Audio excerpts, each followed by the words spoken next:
money from the Clippers than anybody else next summer. The decision seems clear, but no one in the NBA is more opaque than Kawhi Leonard. All right, Nick, plain and simple, what do you think Kawhi does?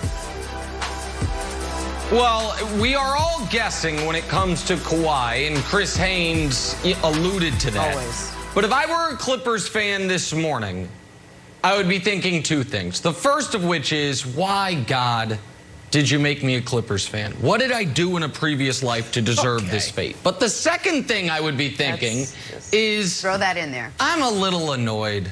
I'm just a little annoyed with the ongoing Kawhi Leonard saga. So Bobby Marks wrote it all up before the offseason began.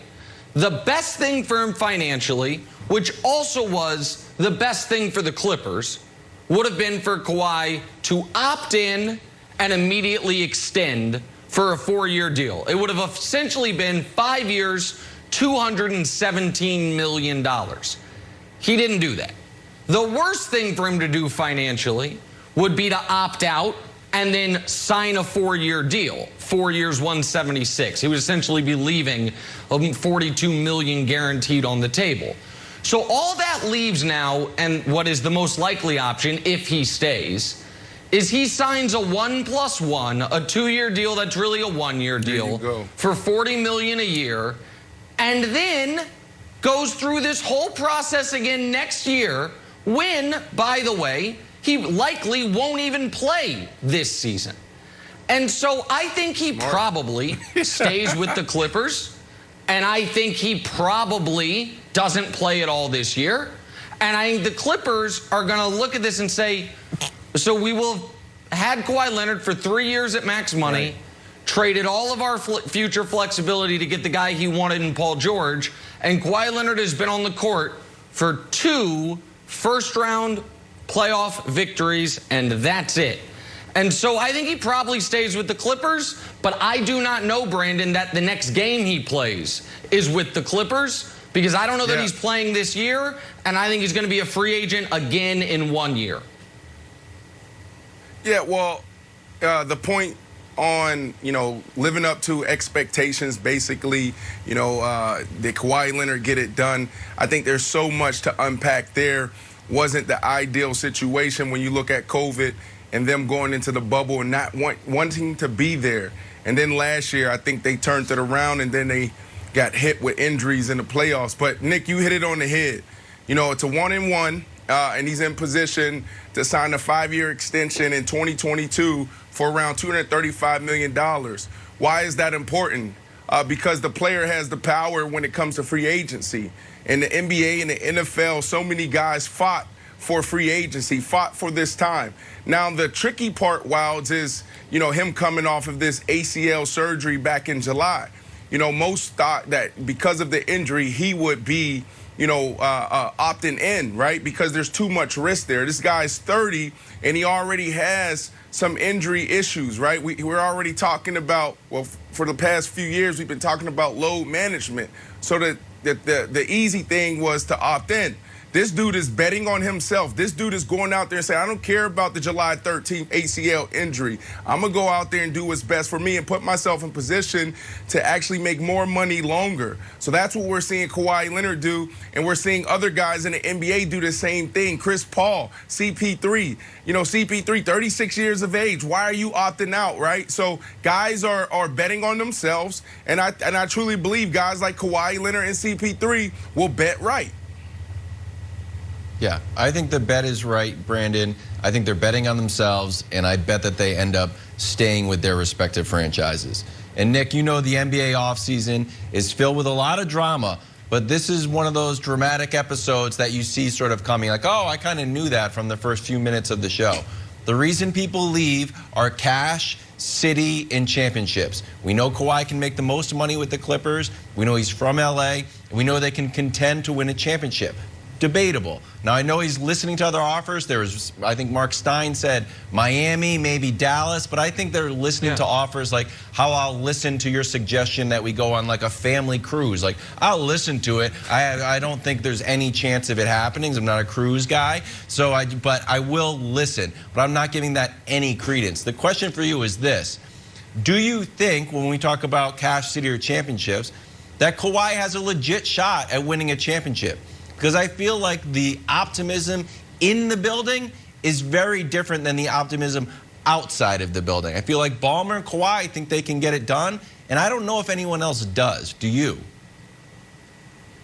Well, I mean, you're asking me to look on a multi-year time horizon. Do I think they could ever win a championship in Los Angeles with the Clippers? Yeah, I think they could at some point.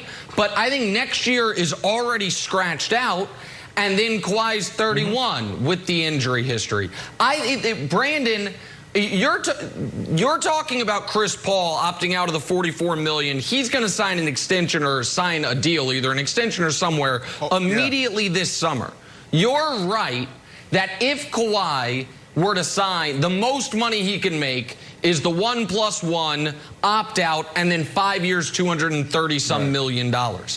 I am not as confident as you are that will be there for him.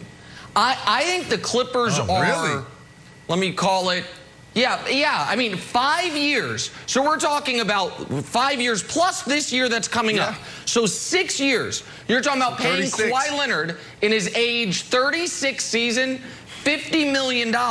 This is a guy who you found out he had surgery through Skip Bayless. Well, okay, but I don't think the Clippers are thrilled with how Kawhi handled his injury, and it doesn't seem like Kawhi is thrilled with how the Clippers handled his injury. We have seen that story before, and it ended in a divorce with San Antonio. No, this is not the Spurs saga. This is not the same deal. Look, yeah, there were some gripes that came out of there in the playoffs, but then they answered that, and everything is fine now. It's not that serious. But here's the deal. LeBron James is how old, Nick? 36, 37 years of age? 36. Will you pay LeBron James 36. 45, 50? Yeah, how much are you willing to pay LeBron James right now? Right? Like, we know them two going head-to-head is a great matchup. This dude... But come on, man. We know who Kawhi Leonard is. So many players, deal with injuries. Yeah, he's not LeBron when it comes to injuries, and we're talking about surgeries. But at the end of the day, surgeries and injuries come with the territory of being a professional athlete. So this is just one of those seasons where he has to deal with that. But Nick, I think the problem is that he looks and almost acts older than what he is. He's only 30 years of age. So think about that. No, that's true. Him going out there and doing the 1-on-1, and then coming back and do a 5-year, that's right there. That's reasonable. Well, Brandon, that's reasonable. Let me tell you something that's also reasonable that should, get some of your neurons firing. He signs the 1-on-1, doesn't play this year, next year opts out of it, says, hey, guys, I'd like that 5 years, $235 million. And that same summer, after another tragic postseason, James Harden says, you know what? This Nets thing's not as fun as I thought. I'm a free agent. I'm from Los Angeles. I'll come home and I'll take his spot. If I'm your Clippers a year from now, what if Durant, Harden, Kyrie, Beal, Butler, they're all free agents a year from now. They're all free agents a year from now. And what I find interesting is Kawhi can assume that money will be waiting for him. I don't know that it will. Okay, so what does he get in free agency? That might say, "I'll come." So if he have to leave, he'll get the 4-year max. LA, he'll get a 4-year max. Okay, he'll get a 4-year max, but that'll end up being less than he could be getting right now by opting in and signing the extension. So I don't know if this will work out money-wise. I think he might leave a few million on the table, Jenna. We'll see. Harden coming to the Clippers. So just to recap, we don't know what Kawhi's going to do. Every time you have one of those takes. And nobody's taking a cruise together. That line went really well. We got to talk some football. A lot going on in the world.